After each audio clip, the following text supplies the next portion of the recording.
Hey everyone, this is a completely different video from anything that I've done before, and I feel like I'm really letting you into my private life, but basically I have no inspiration these days to create any new kind of content. Basically, I've been on this island of Bali for 2 years without leaving. I've lost all perspective on the world. Anyway, the video that I decided to do today is to take you on the experience of getting ready for a date with me. And the reason that this sparked the inspiration to create a video is because I had this idea to title a video "Do Not Come to Bali If You're Single," because the dating here is so bad, and I could do a whole long expose video about it, but it might get me deported from Bali, so I have to be very careful about what I say. And let me just say that I've dated a lot of people here, and it hasn't gone well. So tonight I have a date with actually somebody new who's just come into Bali, who's a foreigner. And this is the second date, and I can tell that this person likes me quite a lot, but they're not my typical person that I usually date, being that actually they're older than me. And so I'm not really sure how I feel about it, but regardless, it's just nice to go out and be social because I do that so rarely these days.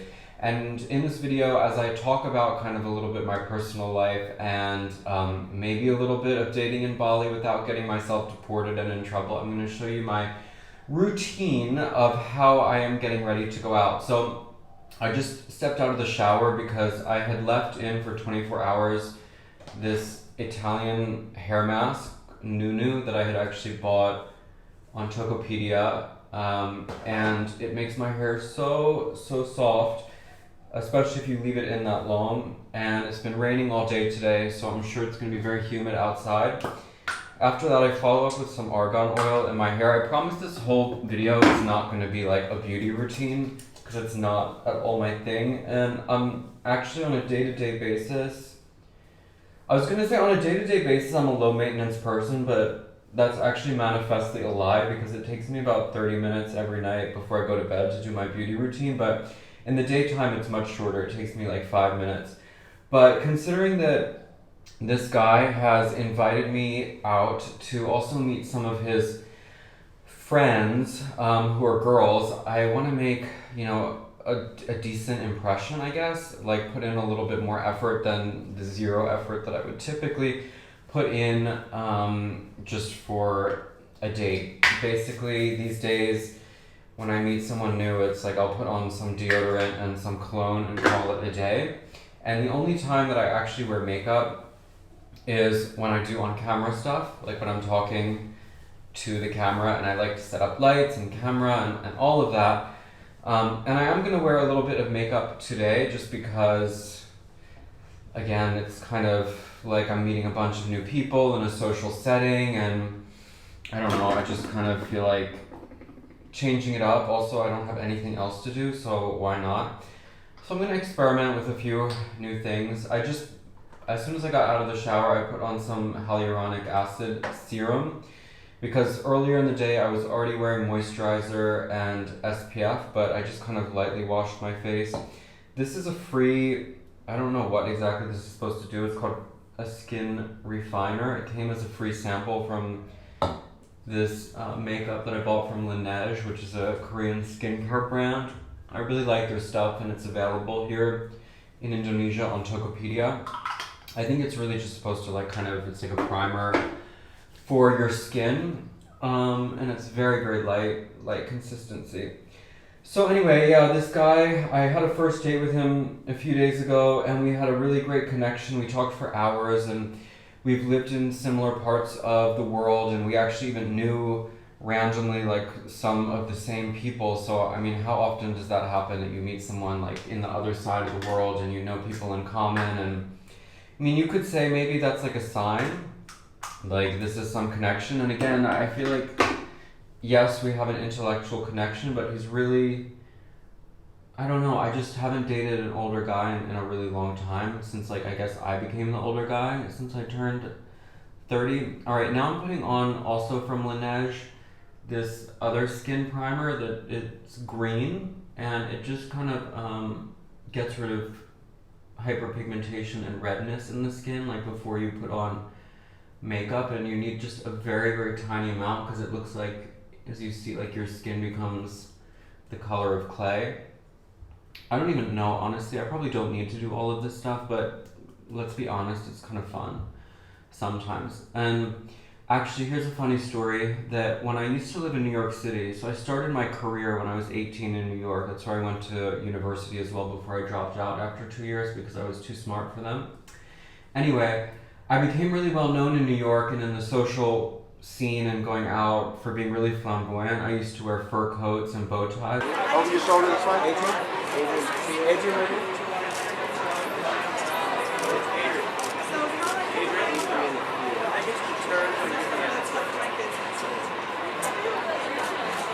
But also I used to wear a ton of makeup. Like I would wear a full base of foundation just to leave the apartment and go across the street to a Starbucks. It didn't matter. Like I always wore makeup, even though I was so young and my skin wasn't even bad. It's not like I needed to wear makeup, but I guess it was just sort of, you know, what you do when you're young and you play around with your identity and stuff like that. So in New York, I was really, really flamboyant, but it helped my career because it got me noticed. I used to go out to all of these parties and things with celebrities and red carpets, and I became a magazine editor when I was 19 years old for a national magazine called Vibe. I don't even think they're still around anymore, or they might just be internet only, but it's a hip-hop, music, and lifestyle magazine, and I was their fashion market editor.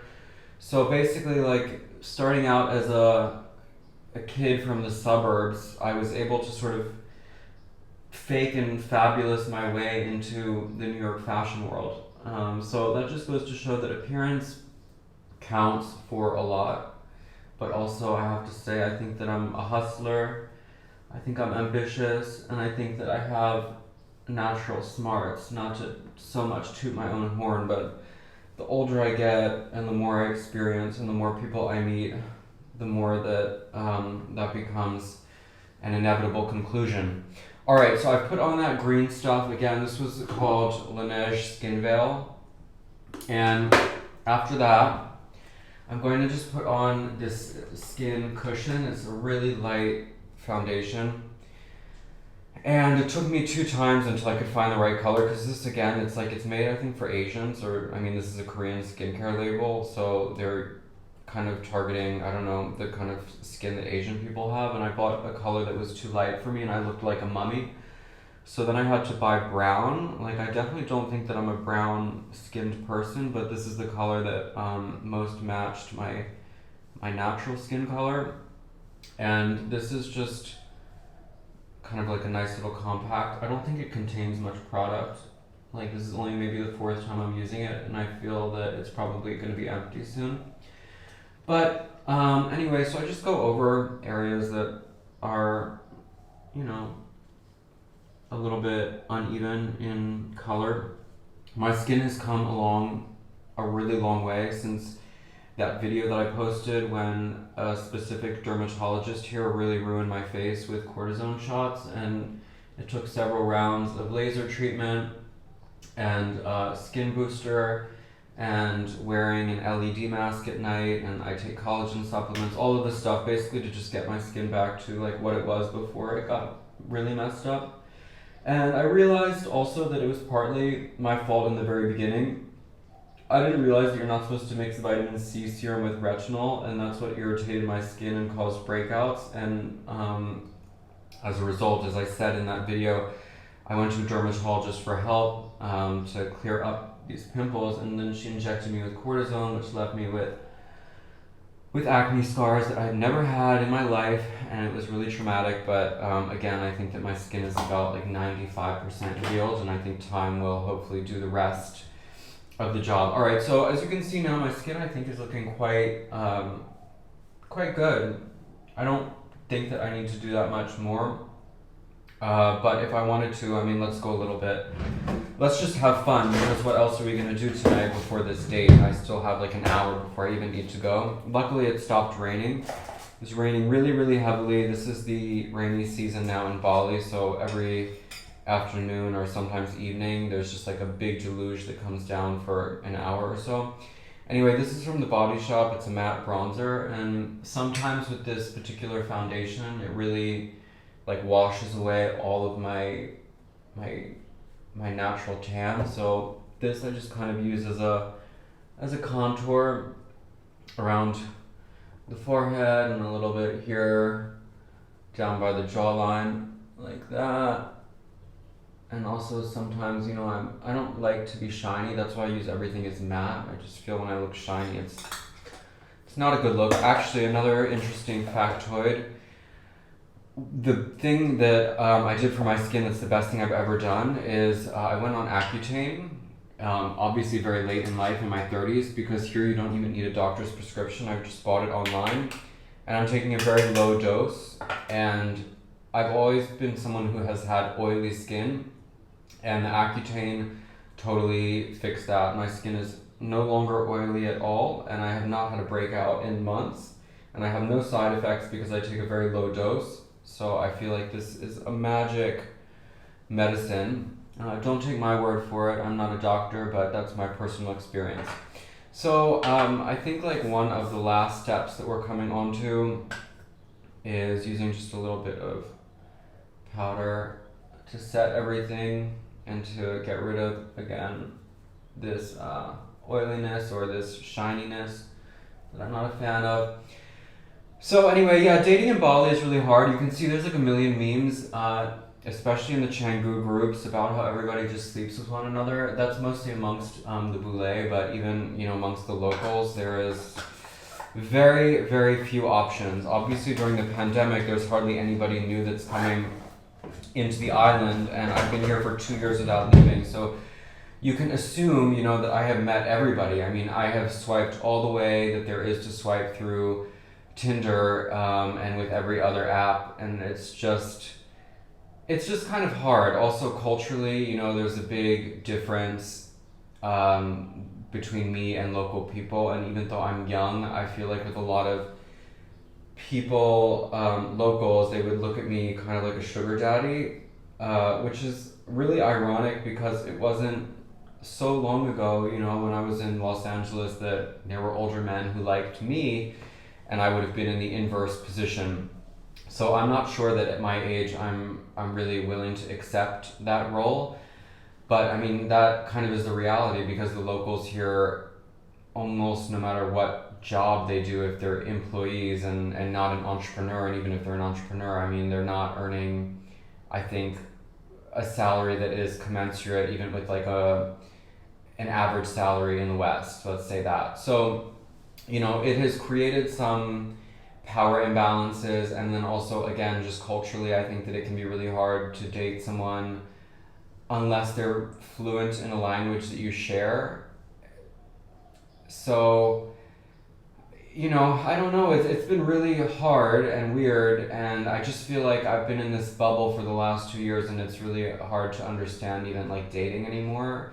So I think that's why I'm kind of overthinking this date that I have this evening with someone that I actually intellectually am compatible with, who, you know, has a lot of similar experiences, and we share a language and this kind of stuff. So I'm sort of just going into it to see how it goes. It's a very different situation than what I'm used to. I mean, it's not as if he's like much older than me, but let's say, you know, 10 years older, and he looks good, certainly for his age. I don't know why. I feel bad because, you know, the ironic thing, again, to give you some information about myself, is that when I was younger, when I was in my early 20s, I dated much older guys, and that was what I wanted. But again, since I'm older now, I tend to like people who are my age or younger, but that could be my problem. Maybe that's why I keep having these patterns of, you know, not being compatible and stuff. So I just want to give this a shot and, you know, see where it goes. Isn't that how anybody approaches any date, I guess? So yeah, as I said, the title of this video was originally going to be "Don't Come to Bali if you're single," just because the dating pool is generally so bad. But I think that it will, of course, get better once the borders reopen and then there are new people that are coming in. I mean, I was here pre-pandemic as well, and back then it was really easy to meet new people. Obviously the problem was that people come here are tourists, not, you know, expats most of the time. And so you might go on a great date with someone, and then, you know, they're traveling around Bali, they're on holiday, they're not looking for anything serious, and that's even if they are single and not coming in a relationship. But yeah, I mean, so what possibility is there really with that person, you know? And yeah, it's also hard to find like an expat, I think, like me, that's still young. I think a lot of people here tend to be already retirees, because let's face it can be hard, you know, to, when you're in your early 30s, to like have your shit together and to have a business that lets you live anywhere in the world. So I'm really lucky in that regard. But again, am I gonna find a partner that is like equitable and that you know, has any kind of similar experience to me? I'm not sure, but we're gonna give it a go tonight. All right, so I'm finished getting ready. Now I'm gonna get dressed and show you a bit my wardrobe and what my options are and how I would dress for a second date. All right, so I think that for a second date, you don't really want to look like you're trying too hard, and especially because we're going to a somewhat casual place with friends, I don't, you know, want to overdress. The first date, I kind of dressed to impress in a subtle way. I wore these really chic black tailored trousers with, I think it was with some kind of dress shirt, but tonight I'm keeping it more casual. I'm wearing black jeans, which are of my design in Bali. I bought this fabric and brought it to my tailor. I'm actually going to be wearing everything that I've made, because all my wardrobe is things that I've made. This belt even I had made at the Bali tailor, and I like this look together. I had the buckles bought specially in Yogyakarta, however you say that. They don't have any good belt buckles in Bali, believe it or not, so I ordered these like everything else on Tokopedia, and then brought them to the leather maker and chose a really beautiful leather. And yeah, so I made a custom belt. Anyway, for the rest of this outfit, I think that I'm gonna go with a black silk shirt. So I'm going for an all black look tonight. Black and blue, they're generally my colors. This is 100% silk, this shirt. You've probably seen me wear it on some other videos before. And I like a very louche 70s Bob Guccione kind of look with the gold chain and the open shirt. So I think that this would probably be the look that I go for. And then the question, do you tuck in or not tuck in? Because I want to be able to show the belt buckle, but I feel like it looks a bit too formal. If it's, yeah, or not formal, but it looks a little bit nerdy if it's tucked in. Let me see how that looks. It's tucked in. Maybe not. Okay, I think I'm gonna go with the tucked in because I do want to show the belt. So anyway, this is gonna be the look, and I'm going to wear some black leather shoes. Again, my design. So everything I wear almost every day in Bali, unless I'm playing tennis, unless I'm going to the gym, which means that I'm wearing athletic clothes, are clothes that I have made here in Bali. And that's so important to me about living here, is the fact that there are so many talented artisans, craftspeople, tailors, etc., that for somebody like me it's an absolute paradise, because I can design my entire wardrobe. When I arrived in Bali, I came with just 2 suitcases of clothes, and now I have an entire wardrobe just packed full of clothes that I've made here. So this is the head to toe. I don't think you can see my shoes. Here they are. Again, designed by me, made here in Bali. Everything from head to toe, the shirt, the belt, the pants, the shoes, all made here in Bali. I think that this is a pretty good second date look, because it's still Adrian Field, it's still me, I still look chic, and at the same time, you know, I'm not really like overdoing it. I'm not showing up in, you know, for example, I could show up in some sparkly pants, but that really would not be appropriate. Or even, look at this, can you see the iridescence on these pants, the shine? I call them my disco ball pants. But I feel like when you're meeting new people, like when you're meeting someone's friends, you don't want to go overboard. I think it's just better to be a little bit more understated, and that's what I feel that this look is. It's obviously chic, like someone who looks at me says, okay, that's someone who is clearly stylish because they're wearing a silk shirt and you know, tailored pants and all of this stuff, but you know, they're not trying really hard. So this is my outfit tonight. I'm also gonna bring along my little black bag, again made here in Bali at the Bali tailor, the same people who made my belt. So I'll just have my phone in here and my wallet and all the other things that I bring along with me. And that's my look for a second date going out here in Bali. I hope that this video was amusing or entertaining to you in some way. It was kind of just fun for me to make it on a boring rainy day because I love making videos, but as I said in the beginning, I just have had zero inspiration. I'm not really doing anything new these days, so for me, even a date is like a big event these days and worthy of a video. So I'm, you know, if a bunch of you guys unfollow me because all you care about is, you know, stuff about Bali, you know, goodbye, good riddance, see you next time, because I just can't be that person for you. I'm sorry. Like, my life is more than just Bali, and it's only because I'm trapped on this island, not unhappily trapped, but trapped nonetheless, that I make content about Bali. But believe you me, once I can travel, I will be expanding certainly the range of content. Anyway, with that aside, thank you guys if you watched all the way to the end of the video. Maybe I'll update you how this date went on Instagram, so if you don't already follow me there, then you can follow me, and we will continue the conversation there. Hope everyone has a great day. See you later. I'm out.